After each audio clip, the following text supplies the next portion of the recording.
గీతా వికాసం చెప్పలు కొడదాం ఒకసారి. గీతా వికాసానికి భగవద్గీత అనగానే జనరల్గా భగవద్గీత అనగానే పెద్దవాళ్ళు వస్తారు, 60 సంవత్సరాలు పైబడ్డోళ్ళు వస్తారు. నేను చాలా చోట్ల భగవద్గీత యజ్ఞాలు పెట్టాను. అందరూ భగవద్గీత యజ్ఞం అనగానే వాళ్ళే వస్తారనమాట. ఇక్కడే కాదు, ఎక్కడ ఏ పండితుడు భగవద్గీత చెప్తున్నా పెద్దవాళ్ళు వస్తారు. ఎందుకు వస్తారు పెద్దవాళ్ళు అంటే, ఇంకా మనం భగవద్గీత అంటే రిటైర్డ్ అయ్యే వయసులో భగవద్గీత కదా చూడాలి, ఆ భావంతో ఉంటారు.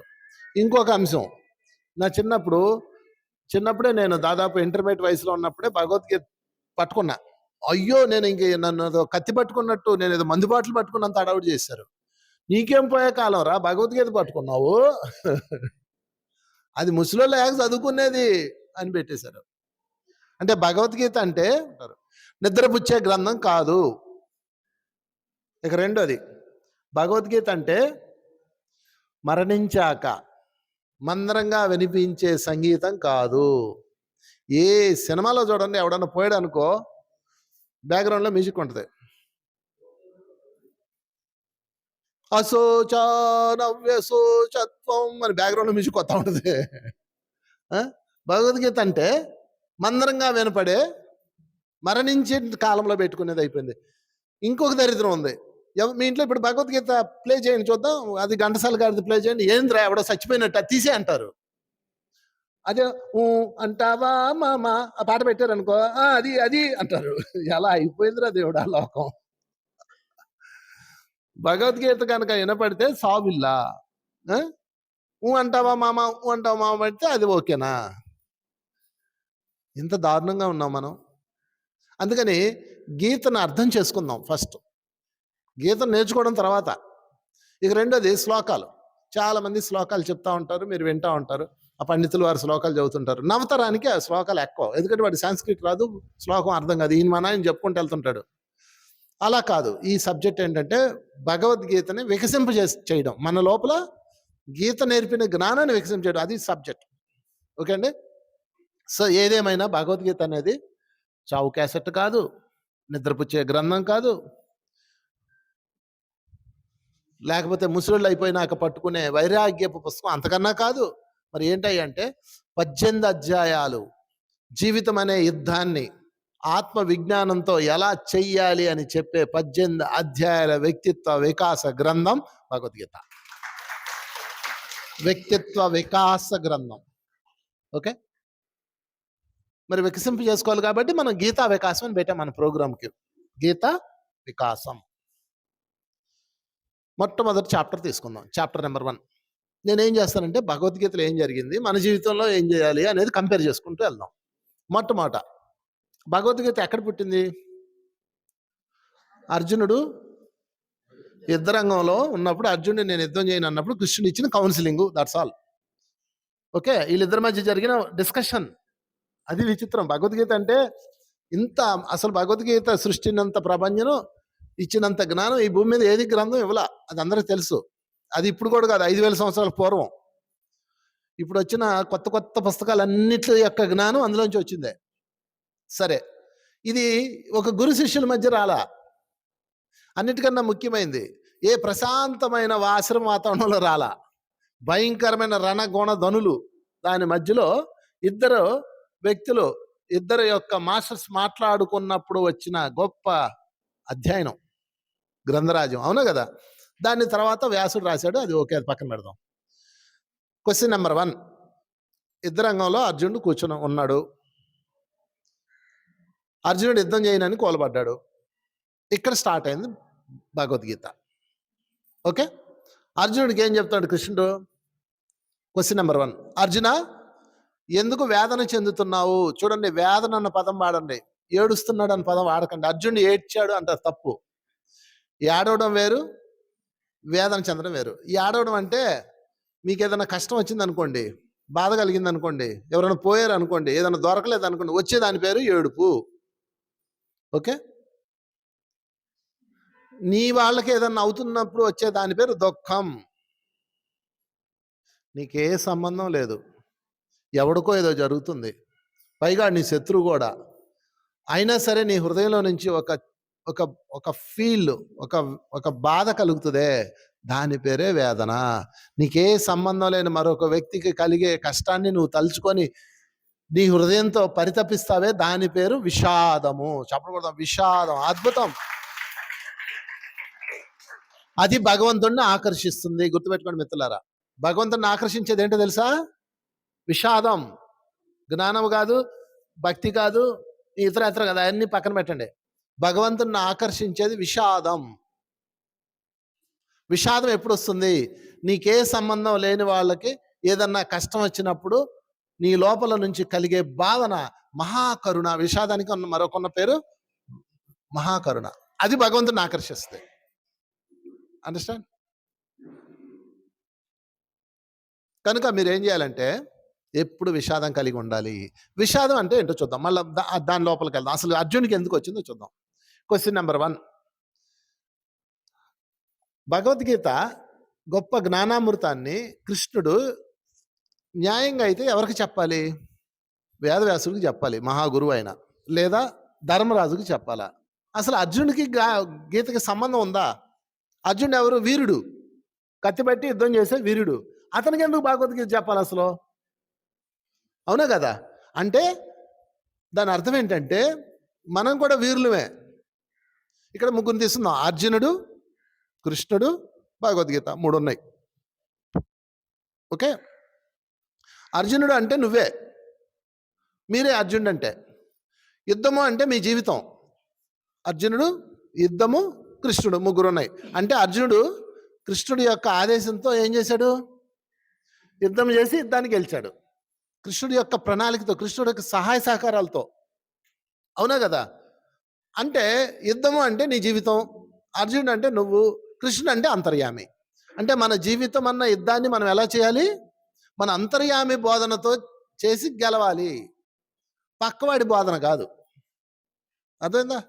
నీకు నీ భర్తతో గొడవైంది అనుకో, వెంటనే పక్క వాళ్ళతో ఇలా చేశారండి, అలా చేశాడా, ఇలా చేసేయి అని చెప్తారు. పక్కవాడిని కాదు అడగాల్సింది, నువ్వు అంతర్యామిని అడగాలి ఏం చేయాలన్నది. నువ్వు స్వధర్మాన్ని అడగాలి, నీ స్వధర్మం ఏం చెప్తే అది చేయాలి. అంతేగాని పక్కవాడు చెప్పింది చేస్తారంటే, వాళ్ళు ఒక అర్ధ 0, మనం ఆల్రెడీ అర్ధ 0, 2 కలిపితే గుండు 0. అది మనం చేసిన తప్పు. అర్జునుడు అంతర్యామిని అడిగాడు. తన బాధ అంతా ఆయనకి చెప్పుకోవాలి. మనం కూడా మన బాధ ఎవరికి చెప్పుకోవాలి? అంతర్యామికి చెప్పుకోవాలి. పక్క వాళ్ళకి చెప్తారు. మీ ఇంట్లో ఏదైనా జరిగింది అనుకో, మీ అమ్మాయి ఇలా చేసింది, మా అమ్మాయి ఇలా చేసింది అని నువ్వు ఎవరికో చెప్తావు. ఆ ఊరుకుంటుందా? వాళ్ళ ఫ్రెండ్కి చెప్తా, వాళ్ళ ఫ్రెండ్ ఊరంతా ఎంటర్టైన్మెంట్ అయిపోద్ది. ఊరికి ఎంటర్టైన్మెంట్ మన పర్సనల్లో. మనం వెళ్ళి వాళ్ళకి చెప్తాం. వాళ్ళకి చెప్పకండి, ఎవరికి చెప్పకండి మీ పర్సనల్స్. నీ సమస్య, నీ కష్టం ఎవరికి చెప్పక నీ అంతర్యామికి చెప్పు. అప్పుడు అంతర్యామి చెప్తుంది నీకేం చేయాలో. ఇదిగో నాకు ఈ కష్టం వచ్చింది, ఏం చేయాలి? ధ్యానం ఉంది కదా, ధ్యానంలో కూర్చొని అడగండి. సరే, ఇది ఇంతవరకు అర్థమైంది కదండి. 2వ పాయింట్లోకి వెళ్దాం. ఫస్ట్ సీన్లోకి వద్దాం. అర్జునుడు వేదన చెందుతున్నాడు. కృష్ణుడు క్వశ్చన్ నెంబర్ 1 అడిగాడు. అర్జున, ఎందుకు వేదన చెందుతున్నావు అన్నాడు. ఏడుస్తున్నావు అన్న పదం వాడకండి. ఎందుకు వేదన? ఎంత అందమైన పదం వేదన. ఏడుపు అంటే అది వేరు. వేదన చెందుతున్నావు అని అడిగాడు. అడగగానే ఎవరిని చంపాలి నేను? మా అన్నల్నా, మా తండ్రి గారినా, పినతండ్రి భీష్మ పితామహునా, గురువు గారినా? అయ్యో, నా గురువు గారిని నేను చంపాలి. నా కాంక్షే విజయం కృష్ణ, నచరాజ్యం సుఖానిచ్చ కింబో రాజ్యాన గోవింద. నాకు ఈ విజయం వద్దు, ఈ రాజ్యం వద్దు, కాంక్ష లేదు, నాకు అసలు ఇంటికి వెళ్ళిపోదాం అన్నాడు. నేను యుద్ధము చెయ్యను, ఈ రాజ్య సుఖం కోసం నేను యుద్ధము చెయ్యను అన్నాడు.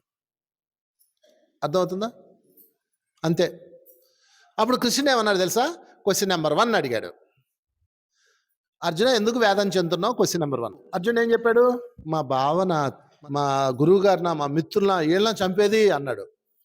అప్పుడు కృష్ణుడు 2వ క్వశ్చన్ అడిగాడు. Question number 2.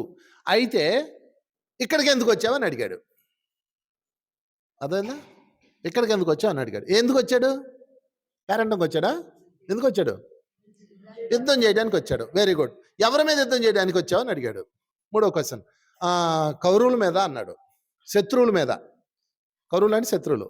శత్రువులు తాతయ్య అని, అన్నయ్య అని, తమ్ముడని, గురువుగారని తెలీదా ఇంటి దగ్గర అని అడిగాడు. తెలుసా? తెలీదా? తెలుసు అన్నాడు. మరి ఎందుకు సీన్లోకి వచ్చి వడవడ వణుకుచున్నావు? కార్యోన్ముఖుడివి కా అన్నాడు, గుర్తుపెట్టుకోండి. ఏమన్నాడు? కార్యోన్ముఖుడివి. అంటే నీకు ఇంటి దగ్గర తెలిసి ఎవడి మీద యుద్ధంకి వెళ్తున్నావు? బాణాలు పెట్టుకున్నావు, చక్క తయారావు, మేకప్ వేసుకున్నావు, మీసాలు దిద్దుకున్నావు, రంగు వేసుకున్నావు, వచ్చావు. యుద్ధం చేద్దామని వచ్చేటప్పటికి మా తాతగారు అన్నావు. అంటే ఆ విషయం నీకు ఇంటి దగ్గర తెలుసా తెలీదా? తెలుసు. తెలిసి వచ్చి ఎందుకు ఫెయిల్ అవుతున్నావు? ఇది క్వశ్చన్ అండి. ఇంతవరకు అర్థమైంది కదా? ఇప్పుడు మన దగ్గరకు వద్దాం. ఇది గీతా వికాసం. వికాసం అంటే మనల్ని వికసింప చేసుకోవాలా, లేదా ఆ ఉపయోగం లేదు. ఇప్పుడు క్వశ్చన్ నెంబర్ 1. నీకు ఏదో రోజు ఏడుపు వస్తుంది. వస్తుందా రాదా? మీ ఆయన వల్ల ఏడుపు వచ్చిందా రాలేదా? ఏడుపు వచ్చింది. మీ అత్తగారి వల్ల బాధ కలిగిందా కలగదా? కలుగుతుంది. అప్పుడు నీ లోపల ఒకటి నువ్వు ప్రశ్న అడగాలి. నిన్ను నువ్వు ప్రశ్న అడగాలి. గుర్తుపెట్టుకోండి, ఎప్పుడు మీకు వేదన కలిగినా మిమ్మల్ని మీరు ప్రశ్న అడగాలి. ఎందుకు ఏడుస్తున్నావు? ఎవరు అడగాలి? నిన్ను నువ్వు అడగాలి. మీరు ఆత్మ కదా, ఇది దేహం కదా. ఇప్పుడు నువ్వు ఏడుస్తున్నావు కదా, నీ పేరేంటమ్మా? పై రత్నం. రత్నం, ఎందుకు ఏడుస్తున్నావు అనాలి. నువ్వే అనుకో, మీరే అనుకోండి. అలాగా కళ్ళు మూసుకొని అలా కూర్చోండి. రత్నం, ఎందుకు ఏడుస్తున్నావు? ఎందుకేంటి? నన్ను ఎన్ని మాటలు అన్నాడు తెలుసా? మా ఆయన ఎన్ని తిట్టాడు తెలుసా? మా అత్తగారు ఎన్ని మాటలు అని తెలుసా? అసలు పెళ్లి చేసుకోకుండా ఉంటే బాగుండేది తెలుసా అంటది. అంటే అందా ఈ రత్నం. రోజుకో మాట అంటది. మీరు రోజుకోసారి అంటారు, అసలు చేసుకోకుండా ఉంటే ఎంత బాగుండేది తెలుసా అంటారు. అప్పుడు రెండో ప్రశ్న, పెళ్లి చేసుకునేటప్పుడు తెలీదా మొగుడు ఉంటే తంతాడని, అత్తగారు అంటే అరసదని, అరలు పెడతదని తెలీదా? ఎన్ని సినిమాల్లో చూడలేదు నువ్వు? తెలుసా తెలీదా? అంటే నీకు పెళ్లి చేసుకునే నాటికి మొగుడు అంటే ఇలా ఉంటాడని, అత్త అంటే ఇలా ఉంటుందని అన్నీ తెలుసు. తెలిసి నువ్వు తాళి కట్టించుకొని వచ్చావు. కాపురం చేస్తే పిల్లలు పుడతారని తెలుసు, తెలిసి చేసావు, పిల్లలు పుట్టారు. ఇప్పుడు ఎందుకు ఏడుస్తున్నావు? కార్యోన్ముఖుడివి కా. అది భగవద్గీత. ఇప్పుడు ఏం చేయాలి అది చేయి. ఆ మొగుడు ఎలా డీల్ చేయాలి, అత్తగారిని ఎలా డీల్ చేయాలి అది చేయి. కార్యోన్ముఖుడివి కా. దుఃఖం ఆపి ఏం చేయాలి అది చేయి. ఏం చేయాలా? ఏ బాణం వేస్తే ఏ భర్త ఉంటాడు, ఏ బాణం వేస్తే ఏమవుతుంది అని నీ ఇష్టం. ఇంకా బట్ మాత్రం వేదం చెందడానికి లేదు. అర్థమైందా? నీకు తెలీదా పెళ్ళి అయ్యేటప్పుడు ఏమవుతుందో? అప్పుడు తెలుసు మీకు. ఏం తెలియకుండా పెళ్ళిళ్ళు చేసుకుంటున్నారా? కథలు చెప్తారు నాకు. అందరికి అన్నీ తెలుసు. పోనీ ఆవిడదాకా ఎందుకు? మీ అమ్మని చూడలేదా? మీ నాన్న తన్నేటప్పుడు చూసావు లేదా? మరి అప్పుడే నిర్ణయించుకొని చావచ్చు కదా, జీవితంలో పెళ్లి చేసుకోకూడదని. అలా ఉండిపోవచ్చు కదా. మీ అమ్మని మీ నాన్న గొడవలు చూసావు లేదా? మరి పెళ్లి చేసుకో. మళ్ళీ ఇప్పుడు వచ్చి జీవితం ఏంటి ఇలా ఉంది అంటారు. అలాగే ఉంటుంది. కాపురం చేస్తే ఏమవుతుంది? కలర్ అవుతుందా? పిల్లలు పడతారా? చెప్పు. పిల్లలు పడతారు. ఏమయ్యా నాయుడు, కాపురం చేస్తే ఏమవుతుంది? పిల్లలే పడతారు. ఆ విషయం కాపురం చేసేప్పుడు తెలుసుగా. మరి పిల్లలు పుట్టాక వైరాగ్యం వస్తుంది ఏంటి మీకు? ఏదో పిల్లం ఏదో పిల్లలు ఇవన్నీ వదిలేసి అడిగిపోదామని. అప్పుడేమైంది ఆ వైరాగ్యం? అప్పుడు ఉత్సాహం ఉంది. ఉత్సాహం మీద ఉత్సాహం. 3 పిల్లలు, 4 పిల్లలు. నిన్న మేము అరకు ప్రాంతంకి వెళ్ళాం. అక్కడ పెట్టుకోవడం దగ్గర ఒక్కొక్కడికి 5 పిల్లలు వాసు. ఒకడు సంకలో ఒకడు, నడు మీద ఒకడు, కింద ఒకడు, పైన ఒకడు. నేను అడిగాను, ఏమయ్యా ఇక్కడ ఏంటి ఇంతమంది పిల్లలు ఉన్నారంటే, అంటే మాకు ఇక్కడ పిల్లలు ఎక్కువండి అన్నాడు. నేను అన్నాను, ఎందుకు ఇంతమంది పిల్లలు పుట్టారు అన్నాడు. ఏమన్నాడు తెలుసా? చలి ప్రాంతం కదండి అన్నాడు. ఇంకా నేను ఆయన ప్రశ్న అడగలా. చలి ప్రాంతం కదండి, పిల్లలు ఎక్కువ ఉంటారండి అన్నాడు. మావిడ అంటది, చలి ప్రాంతానికి పిల్లలకి ఏంటి సంబంధం అంది. నీకు తెలియదు, గమ్మునుండి అన్న. అంతా తెలుసు మీకు, అంతా తెలుసు. అసలు తెలియనోడు లేడు, అందరికీ అన్నీ తెలుసు. పిల్లలు పుట్టిన తర్వాత అప్పుడు వైరాగ్యం. ఏమా కోళ్ళు వచ్చినప్పుడు ఎట్టుంటుందో నీకు తెలీదా? మీ అత్తగారు నువ్వు కాల్చుకు తినలేదా? చెప్పండి. కోడలు వచ్చిన అత్తల్లారా, మీ అత్తను మీరు కాల్చుకు తినలేదా? మరి కథలు చెప్పగలే. మీ అత్తను ఎంత ఏడిపించావో ఆ ఆత్మ అడిగితే చెప్తుంది. మరి ఇప్పుడు నీ కోడలు నేను కాల్చుకు తింటుంటే అంటావేంటి? ఆ పని చేస్తుంది. అది భగవద్గీత అంటే అర్థం చేసుకోండి. కనుక ఇప్పుడు ఏం చేయాలి అంటే, మీరు ఏ పని అయితే మొదలు పెట్టారో దాన్ని పూర్తి చేయాలి. ఏ పని అయితే నిర్ణయించుకున్నారో దాన్ని కంప్లీట్ చేయాలి. అర్థమైందా? అస్సలు ఇది ఒక్క గ్రంథం అర్థమైతే మానవ జీవితం వికసించాలి. భగవద్గీతను ఊరికే చదివి పక్కన పెట్టేయడం కాదు, పారాయణ చేయడం కాదు, వికాసం పొందాలి. పొందాలంటే మీరు దాన్ని అర్థం చేసుకోవాలి. అందుకే శంకరాచార్యులు చెప్తాడు, భగవద్గీతలో ఒక్క శ్లోకం అధ్యయనం చేసినా జీవితానికి చాలు అంటాడు ఆయన. గంగాజలం ఒక్క చుక్క తాగినా చాలు, భగవద్గీతలో ఒక్క శ్లోకం అధ్యయనం చేసినా చాలు. అధ్యయనం అంటాడు. అధ్యయనం అంటే రీసెర్చ్. ఓకే. క్వశ్చన్ నెంబర్ 1 మిమ్మల్ని మీరు అడగాలి. క్వశ్చన్ నెంబర్ 2 ఆన్సర్ తర్వాత మళ్ళీ క్వశ్చన్ రెడీగా. ఎవరిని ఎవరు అడగాలి? అంతర్యామిని అయిన నీవు ఈ దేహాన్ని, జీవుడిని అడగాలి. జీవుడిని సమాధానపరచాలి. అప్పుడే నీ జీవితం అన్న యుద్ధం విజయం లభిస్తుంది.